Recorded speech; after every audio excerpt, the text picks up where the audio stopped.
Bonjour les amis, depuis le 7 octobre 2023, date du pogrom anti-juif mené par les djihadistes du Hamas, le monde devient fou et particulièrement le monde politique français et encore plus particulièrement le monde politique français de gauche.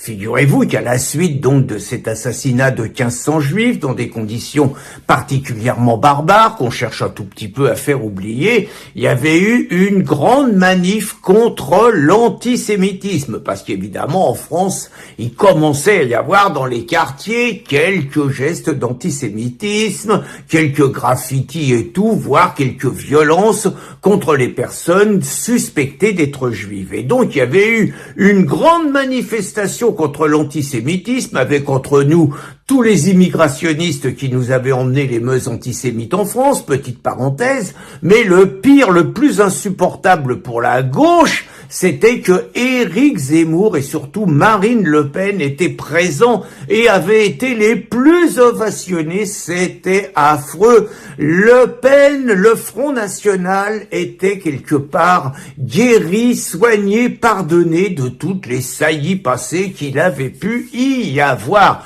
Et ça, la gauche ne le supportait plus. Et donc depuis, la gauche évidemment a pris fait et cause pour les Palestiniens. Elle essaye de faire oublier le 7 octobre. Elle traite Netanyahou de génocideur, de criminel de guerre, de criminel contre l'humanité, d'apartheid. Certains vont jusqu'à dire que Netanyahou se comporte et qu'Israël se comporte avec les Palestiniens exactement comme les nazis se comportaient avec les Juifs. Vous voyez, tout en délicatesse, tout en subtilité. Et à ce jeu-là, il y a quand même deux spécialistes chez les Insoumis. C'est naturellement Tom Apporte, dont je vous ai déjà parlé, et David Guiraud, qui se tire une bourre pas possible pour savoir lequel sera le plus anti-juif. Je ne dis pas antisémite, ils sont antisionistes, bien évidemment, et donc ils se tirent une bourre pas possible. Il faut savoir que David Guiraud avait quand même marqué des points quand depuis la Tunisie,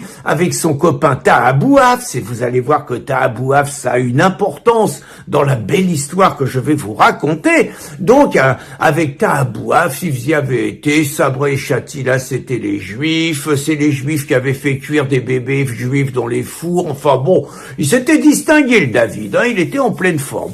Et donc, dans le même temps, vous avez Arié Halimi et un collectif d'extrême gauche qui s'appelle le collectif Golem, qui avait essayé d'empêcher Marine Le Pen de rentrer dans la manifestation contre l'antisémitisme. C'est intéressant, des juifs qui empêchent des gens de manifester contre l'antisémitisme.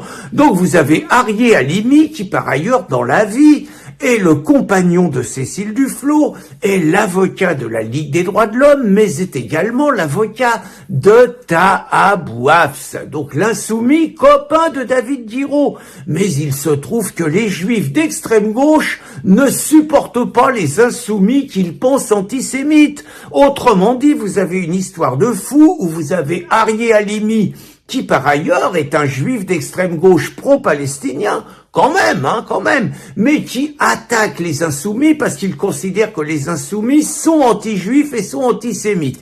Et donc nous avons eu ce spectacle extraordinaire, je lis d'abord ce soir, un long communiqué de David Guiraud qui dit que son domicile a été attaqué, souillé et tout. Je dis c'est bizarre, il ne parle pas de fascistes, il ne parle pas d'extrême droite, il ne cite pas le Rassemblement national, il n'attaque pas Zemmour, il n'attaque pas Netanyahou. Qu'est-ce qui se passe? Qu'est-ce qui arrive à mon David?